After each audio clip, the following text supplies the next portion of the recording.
मुझसे लोग कहते हैं कि भाई पेरेंट के तौर पे हमें क्या करना चाहिए, क्या नहीं करना चाहिए। तो मैं सबसे पहले बोलता हूँ कि मैं कोई खास पेरेंट नहीं हूँ, तो आप मुझे कोई 30 मार खाना समझें। मैं बहुत सामान्य किस्म का पेरेंट हूँ, तो उतना ही बताऊंगा जो मैंने अनुभव से सीखा है, फेलियर से सीखा है। जिस मामले में मैं अपने बच्चे को नहीं समझा पाया, अब समझ में आया कि हाँ ऐसे होता तो और अच्छा होता, तो मैं उस अनुभव की बात कर सकता हूँ। सबसे पहला सवाल अपने आप से ये पूछना है कि हम अपने बच्चों से चाहते क्या है, पर्पस क्या है हमारा। अगर पर्पस स्पष्ट है तो तरीके सारे मिल जाएंगे, अगर पर्पस स्पष्ट नहीं तो तरीके नहीं मिलेंगे। मैं अपने बच्चे को किस रूप में देखना चाहता हूं, अगर ये क्लैरिटी है तो सारे रास्ते क्लियर हैं। तो मैंने अपने आप से पूछा कि मैं अपने बच्चे की जिंदगी में क्या चाहता हूं। मेरे सामने 3-4 चीजें हैं कि मैं चाहता हूं कि मेरा बच्चा सक्सेसफुल हो। सब चाहते हैं, आप भी चाहते ही होंगे। सक्सेस का मतलब है खूब पैसा हो, पावर हो, प्रसिद्धि हो, सामाजिक रसूख हो। फिर मैंने सोचा कि नहीं, मैं ये चाहता हूं कि मेरा बच्चा कायदे का इंसान बने, उसमें एम्पैथी हो, पेरेंट से, परिवार से, दोस्तों से, समाज से अच्छा संबंध हो, कमिटमेंट्स पूरी करता हो। फिर मुझे लगा ठीक है कमिटमेंट्स, लेकिन मैं चाहता हूँ कि मेरा बच्चा इतना मजबूत हो, स्मार्ट हो कि किसी भी चैलेंज को झेल सकता हो, घबराए नहीं। फिर लगा नहीं, मैं ये चाहता हूँ कि मेरा बच्चा फिजिकली, मेंटली, इमोशनली फिट रहे, स्वस्थ रहे। फिर मुझे लगा कि सब कुछ हो तो कितना अच्छा है, लेकिन तभी समझ में आया कि सब कुछ तो मेरे पास भी नहीं है, तो मैं कैसे उम्मीद करूं कि बच्चों में हो जाएगा। तब मैंने अंत में एक चीज लिखी कि एज ए पेरेंट मेरी सबसे पहली और आखिरी इच्छा ये होनी चाहिए कि मेरा बच्चा खुश रहे जीवन में। इससे बड़ी क्या इच्छा हो सकती है। आप कहेंगे कि हाँ सक्सेसफुल हो और खुश रहे, ठीक तो है, पर मैं ये कह रहा हूं कि कभी कभी ऐसा हो सकता है कि सक्सेसफुल होकर दुखी रहे, और जैसी सक्सेस आप चाह रहे थे वैसी न मिलने के बाद भी खुश रहे। और अगर मुझे दोनों में से एक को चुनना हो कि सक्सेसफुल और दुखी, या कम सक्सेसफुल लेकिन खुश, तो एज ए पेरेंट मेरा पहला भाव क्या होना चाहिए कि वो खुश रहे। क्योंकि मैंने तो ऐसे आईएएस आईपीएस अधिकारियों को देखा है जिन्होंने आत्महत्याएं कर ली हैं, उनसे बड़ा सफल कौन होगा। मैंने ऐसे बड़े बड़े टाइकून्स को देखा है बिजनेस की दुनिया के, जो खुश नहीं है। इनसे बात करो तो लगभग रोते रहते हैं रात दिन, लेकिन टाइकून्स हैं, बहुत अमीर लोग हैं। तो मैं ऐसा क्यों चाहूं कि मेरा बच्चा ऐसा हो। तो मैंने एक पिरामिड बनाया जो शायद आपके काम का भी हो। मैं एकदम क्लियर हूं, मैं अपने बच्चे से हमेशा ये बात करता हूं कि भैया मुझे सबसे पहले ये चाहिए कि तुम खुश रहो, बाकी सब सेकेंडरी है।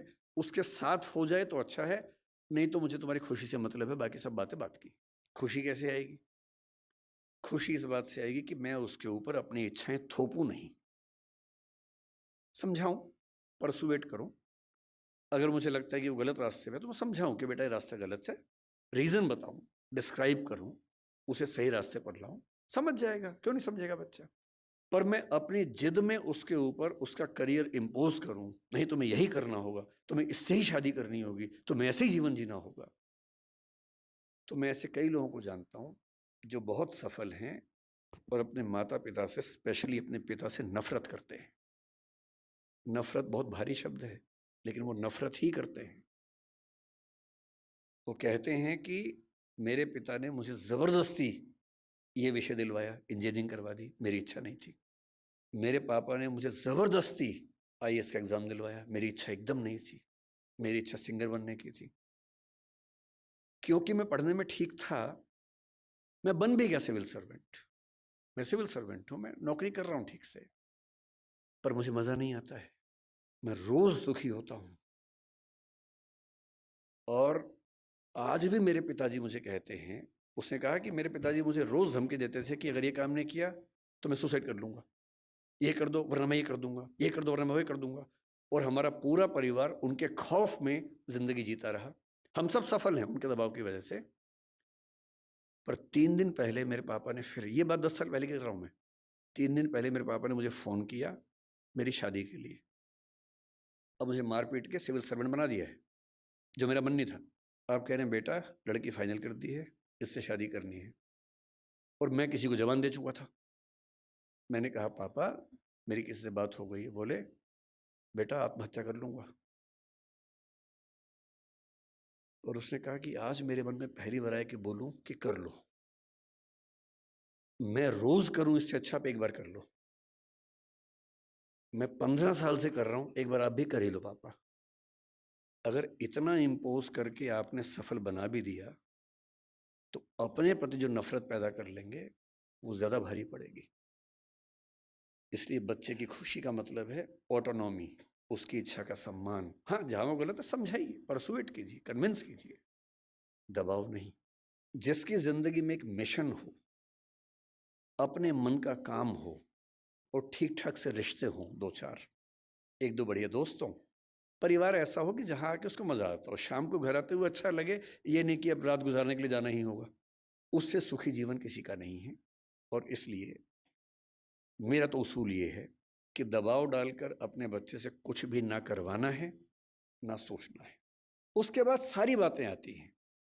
नंबर 2 पर मैं चाहता हूं कि मेरा बच्चा एक कायदे का इंसान बने, उसमें एम्पैथी हो, माँ बाप के संघर्षों को समझता हो, समाज को समझता हो, परिवार का महत्व समझे। इतना ही नहीं, आप तो जैन समाज से, और मैं भी कई मामलों में मन से बहुत नज़दीक हूँ। मैं सिर्फ शाकाहारी होने के नाते नहीं, मैं उसी तरह का व्यक्ति हूँ जो आपके समाज में ज़्यादा होते होंगे। अगर मैं बैठा हूँ और कोई मच्छर वहाँ उड़ रहा है या चींटी गिर गई है तो मैं उसको उठा के बाहर छोड़ के आता हूँ कि मर ना जाए, वो मेरी वजह से ना मरे कम से कम। तो मेरा स्वभाव वैसा है। और मतलब मुझ पर हंसते भी हैं कई लोग, हमारे परिवारों में इस बात पे हंसते हैं, पर उनके हंसने से मुझे क्यों फ़र्क पड़ना चाहिए? अगर मैं अपने किसी विचार में पक्का हूँ तो हूँ। मैं चाहता हूँ कि मेरा बच्चा एक एक प्राणी के प्रति लिबरल हो, एम्पैथेटिक हो। और मैंने पाया कि इसका एक बड़ा अच्छा तरीका है। हमने अपने घर में एक पेट पाला कुछ समय पहले, अभी उसकी कुछ दिन पहले मृत्यु हो गई। और मैंने पाया कि एक पेट के होने मात्र से घर के सब लोग ज्यादा संवेदनशील हो गए। उसके प्रति नहीं, सबके प्रति हो गए। उसको दर्द होता है तो हमें सबका दर्द समझ में आने लगा। इतना फर्क पड़ता है सिर्फ इस बात से कि आपने उसकी एम्पैथी के लिए ऐसी सिचुएशंस क्रिएट की या नहीं की। और तीसरी बात, क्योंकि समय पूरा हो गया, मैं सिर्फ इतना कहूंगा, नंबर 3 पर एक ही चीज आती है कि आपका बच्चा स्मार्ट हो, दुनिया को हैंडल कर सकता हो। एकदम रीसेंट एग्जाम्पल 4 दिन पहले का है, आखिरी एग्जाम्पल के बाद खत्म करता हूँ।